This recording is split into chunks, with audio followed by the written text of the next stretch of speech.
How to make your BeReal account public. Hey everyone, welcome back to another tutorial video. In today's video, I'll show you how you can change your privacy settings of the BeReal app and make your account public.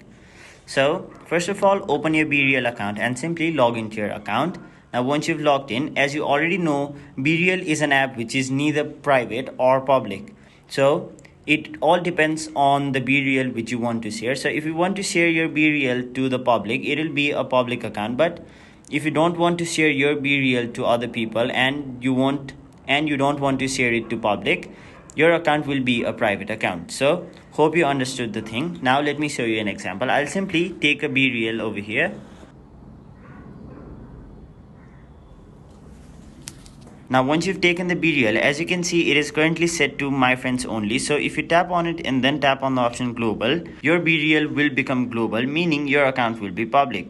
So now once you tap on the option send, instead of your BeReal showing only to your friends, it will show up on the discovery page. So that is basically how you make your BeReal account public. Simply take a BeReal and send it globally. So that was it for this video. Hope this video was helpful to you guys, and if it was, make sure you like this video and subscribe to our channel so that you don't miss out on further videos such as these.